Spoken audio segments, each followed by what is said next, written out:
Selamat pagi para investor, para trader, dan para pebisnis di Indonesia.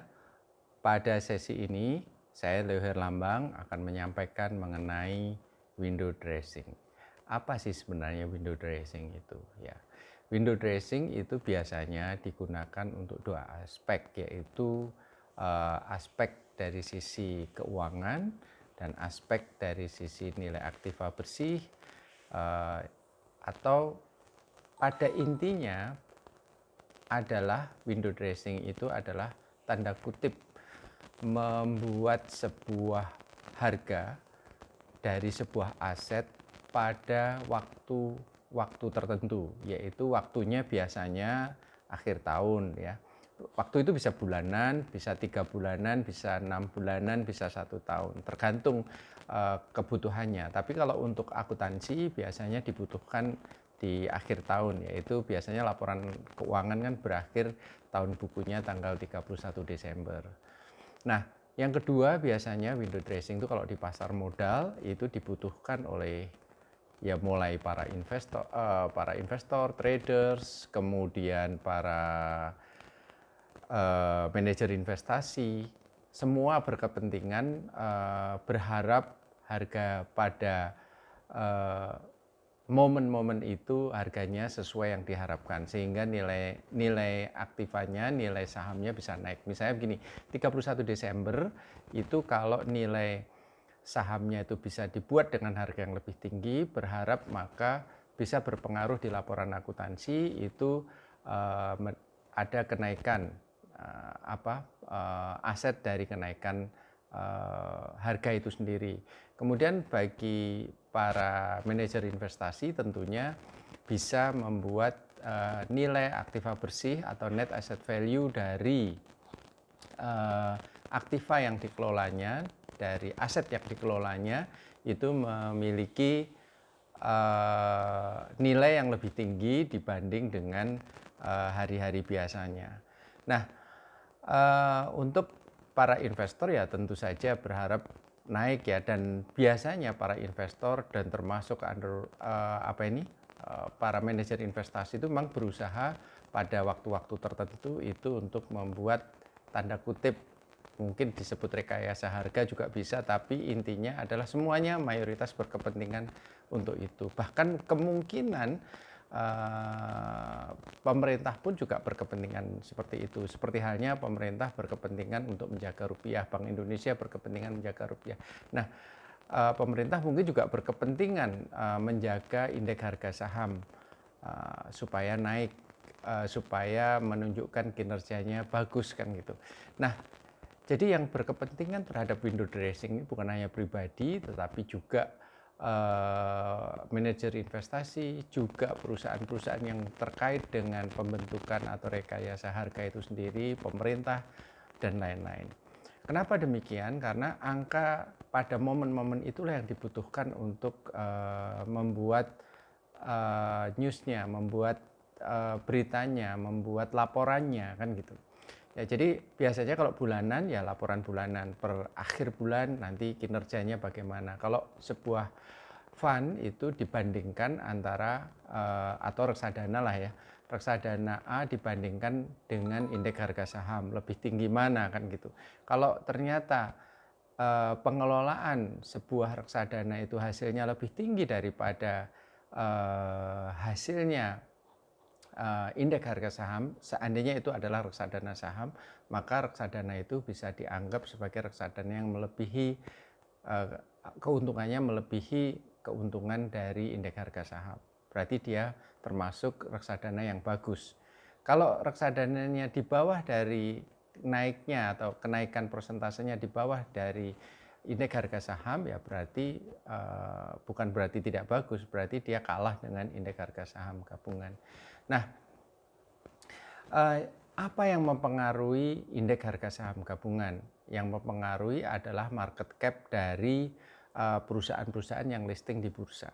Ya, kalau di Indonesia market cap tertinggi kan dipegang oleh BCA dengan nilai kapitalisasi pasar atau market capitalization-nya itu sekitar 600 88 triliun ya kalau hari Jumat tanggal 25 Juni kemarin ya. 26 Juni ya. Nah, kalau yang nomor 2 BRI 370 triliun, kemudian nomor 3 Telkom 316 triliun, kemudian Unilever 301 triliun, kemudian Bank Mandiri 231 triliun dan lain-lain. Nah, indeks harga saham itu nggak akan bisa naik kalau yang naik adalah perusahaan kecil-kecil.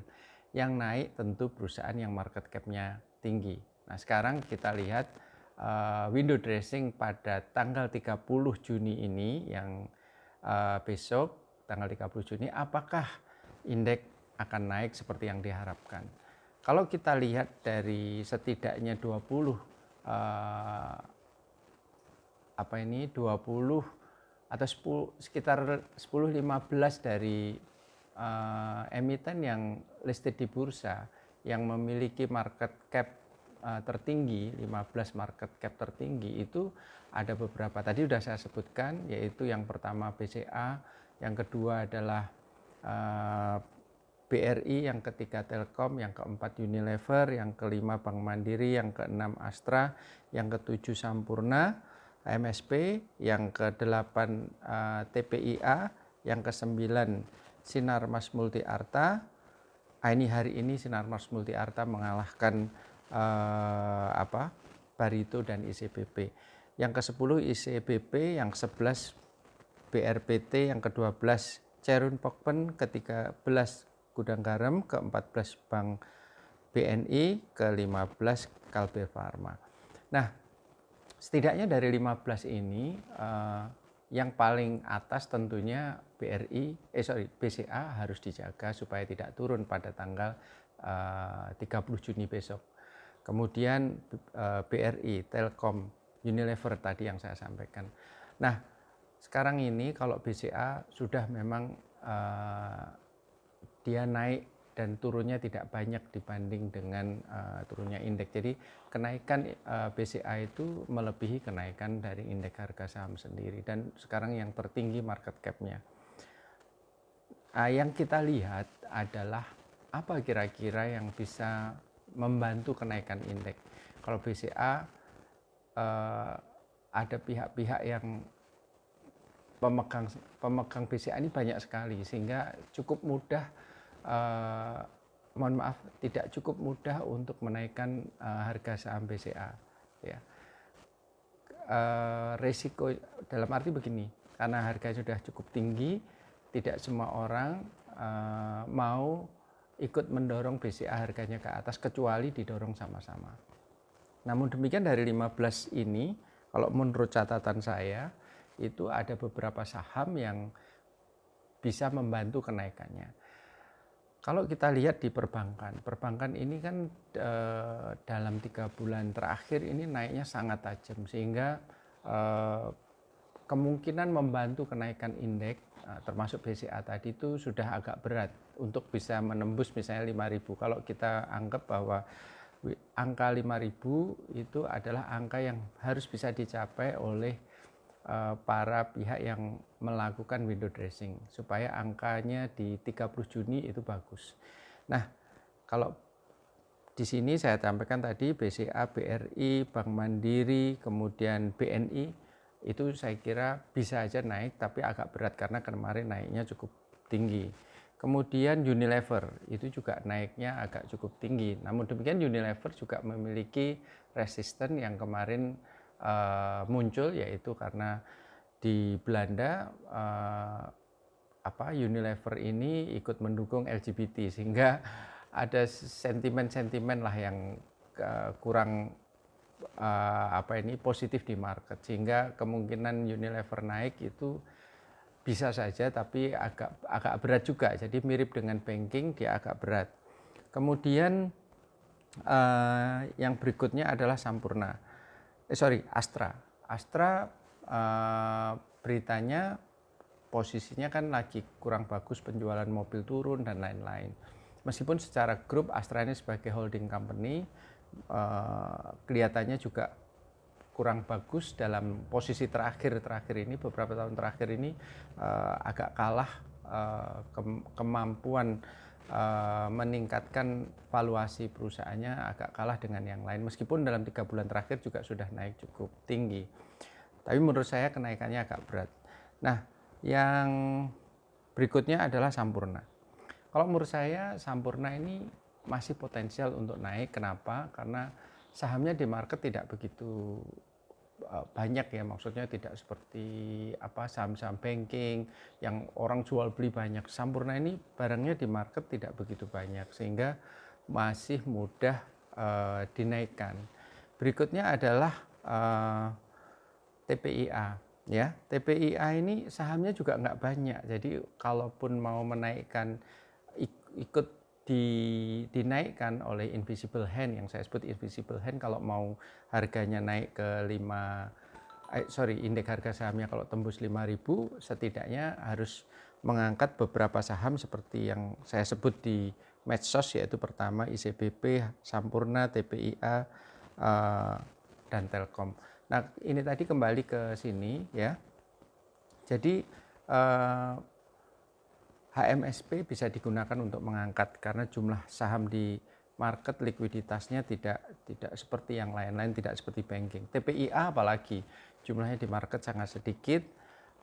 Kemudian SMMA, nah ini terbukti nggak sampai ribuan lot, tapi nilai kapitalisasi pasarnya Sinarmas Multi Arta ini luar biasa, bisa naik sangat tinggi. Yang berikutnya adalah ICBP. ICBP ini sangat mungkin untuk naik dan likuiditasnya agak cukup bagus, tapi tidak banyak. Jadi ICBP ini mirip-mirip HMSP lah ya, dan kebetulan sama-sama sektor konsumsi ya. Jadi sangat mungkin di-drive untuk para invisible hand, bisa digunakan untuk mendorong hingga indeks bisa tembus tanggal 30 itu closingnya bisa tembus di atas 5.000. Ya, kemudian yang berikutnya adalah Barito Pacific, BRPT. BRPT ini kemarin masuk 10 besar, hari ini kalah dengan munculnya SMMA yang hari ini naiknya hari tanggal 26 Juni kemarin. SMMA ini nggak sampai ribuan lot, tapi naiknya bisa mengalahkan barisan the biggest market capitalization ya. Nah, Barito ini juga bisa dipakai untuk mendorong kenaikan karena Barito ini harganya juga sudah turun cukup banyak. Nah, kemudian Cerun Pokpen ya, Cerun Pokpen ini juga bisa digunakan untuk menaikkan harga saham. Tapi setidaknya saya punya catatan bahwa yang bisa diambil atau digunakan kalau kita nggak bisa berharap dari banking, itu harapannya adalah satu, di materi YouTube saya yang lain, yaitu sektor telekomunikasi, yaitu Telkom. Karena dari perusahaan telekomunikasi besar, Telkom, Indosat, dan Excel dan Indosat itu sudah naik 45%, Telkom belum naik sendiri. Ya, jadi ini Telkom tanggal 30, maksimal 30 Juni ini bisa dipakai untuk mendorong indeks naik ya sampai 5.000 karena dia ada di urutan ketiga. Kemudian yang berikutnya adalah ICBP. ICBP kan kapan hari karena akan akuisisi Pinehill dan lain-lain, harganya turun. Nah, ini bisa dipakai sarana juga untuk menaikkan